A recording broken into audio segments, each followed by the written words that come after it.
Donc on démarre là la deuxième partie de la synthèse. On s'est arrêté à l'extraction de ce rapport-là. Donc, bref, ce rapport, il nous présente les conflits ou bien les clashs que j'ai dans la maquette. Les clashs ici sont entre les poteaux et les gains de désenfumage. Il nous a numéroté chaque clash. Puis il nous donne donc la description, sa date, le point de conflit dans le repère, il nous donne donc même la distance et tout ça. Il nous donne d'autres informations qui sont les plus importantes. Ce sont les ID.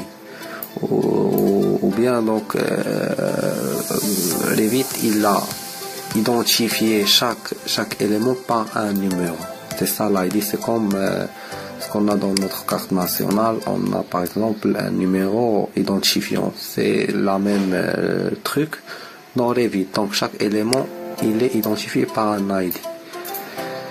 Et donc pour chaque élément il est identifié par son ID, le niveau ici. Donc il nous donne l'élément là, c'est quoi? Par exemple j'ai de l'air neuf, des enfumages, les calques. Donc c'est ça en gros. Donc ce qui est important pour moi, est-ce que j'ai déjà expliqué que j'en ai besoin, ce sont les ID. Pourquoi? C'est pour que je puisse entrer l'ID sur Revit, puis donc Revit va directement va directement m'identifier l'élément qui est en clash.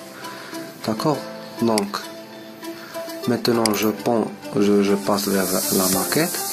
Par exemple cet élément là, je peux voir son ID. Gérer. Voilà. Donc cet élément là c'est une gaine. Donc c'est ça son ID. Donc moi j'ai ce tableau là.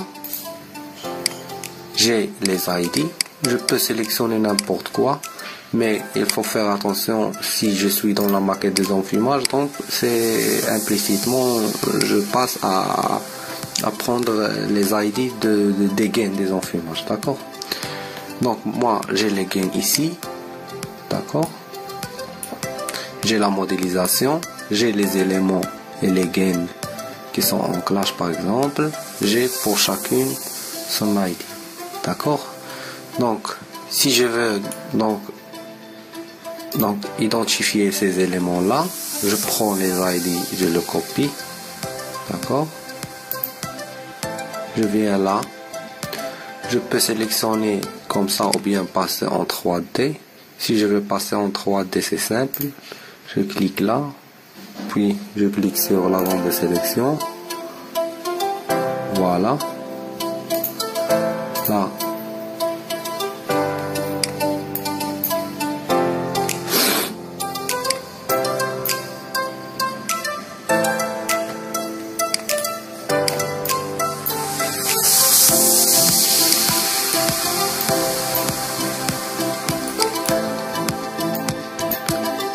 Donc pourquoi j'ai fait cette méthode là? Donc moi je veux pas accéder au 3D de tout l'élément, pas accéder au 3D de la structure et puis passer à diminuer pour enfin aller vers mon niveau. Donc là j'ai l'accès directement à mon niveau. Donc voilà, moi je suis maintenant dans le discipline architecturale, comme vous voyez. Mais si je veux voir juste mes gains là, je peux changer. Donc je viens là.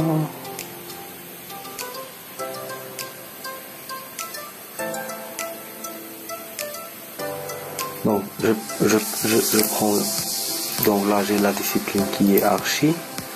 Je passe vers le génie climatique et j'applique. Donc voilà, l'archi il est bien caché et je vois juste mes gains qui sont déjà modélisés et je passe donc à sélectionner l'ID. Donc je passe vers renseignement, sélectionner par identifiant, coller Voilà, il me donne l'élément qui est en clash. Par exemple, cet élément-là. Donc, si l'élément il est en clash, donc je vais résoudre ce clash-là. Donc, par exemple, ici, peut-être qu'il est en clash avec une autre gaine. Donc, je vais le faire monter. C'est juste, je clique en haut.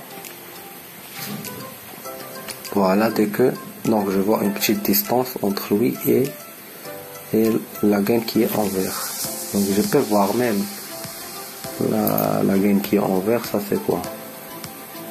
C'est une gaine rectangulaire. Donc il me donne les arases, la rase inférieure et la rase supérieure. La rase, donc c'est le niveau, son niveau inférieur et son niveau supérieur que je peux changer. Donc dès que je clique là, je peux changer, lui donner une autre arase. Donc vers le texte, il me donne, donc ça c'est quoi? Donc ça c'est Lerner, le niveau R+1, d'accord.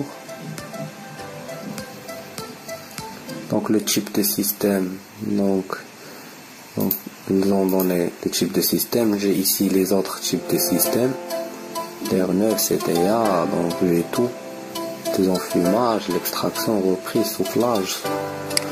Donc ici, donc je donne le type de système. Verrouillage de la taille, j'en ai pas besoin. Donc ici, je peux identifier son débit. Donc c'est juste là, dans les propriétés, c'est comme une carte identifiante de mon élément. Il me donne l'élément là, donc son type, sa taille, ses dimensions, donc il s'agit de quel système, il me donne tout, d'accord. Donc là ces informations ils sont déjà entrées ou bien ils sont déjà remplis à la phase de la modélisation. C'est pour cela que je dis toujours que la phase de modélisation c'est la bête noire, ou bien c'est la phase là la plus importante. Donc c'est lui qui va permettre de bien gérer la maquette après et d'avoir une coordination, bien une synthèse qui est fluide. Par exemple, comme j'ai ce clash là, donc ça c'est simple à résoudre, mais des fois donc on est mené à savoir ces éléments là, à voir avec le bureau d'études si on peut résoudre ce clash d'une façon ou d'autre. Donc c'est ça. Donc maintenant j'ai identifié l'élément, j'ai trouvé le clash, j'ai refait j'ai refait donc la modélisation, bien j'ai rectifié, bien j'ai résoudre le clash. Donc j'ai une nouvelle maquette avec 100 clash. Donc là dans le tableau, moi j'ai 6 clash.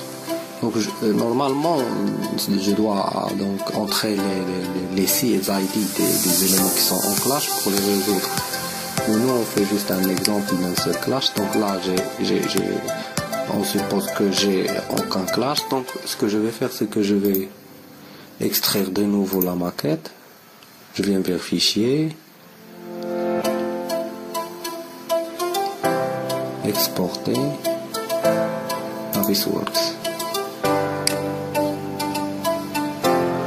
Donc je donne mise à jour, maquette, par exemple désenfumage. Donc j'enregistre. Donc ce qu'il va faire, c'est qu'il va enregistrer ce niveau qui est son clash. Et puis donc à la phase finale, c'est ce qu'on va faire, c'est qu'on va donc poser cette maquette dans l'ACC ou bien dans notre cloud commun pour refaire la synthèse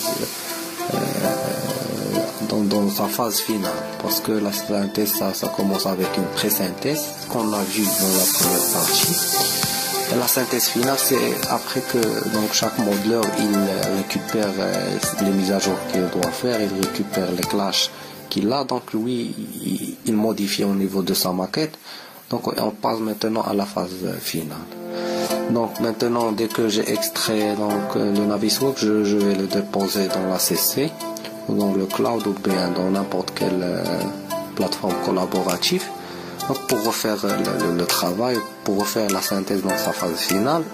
Et comme ça je me dis que donc on a fini la synthèse, et en espérant qu'on n'aura jamais à refaire du travail ou bien avoir de nouveaux clashs. Donc c'est tout pour cette partie-là.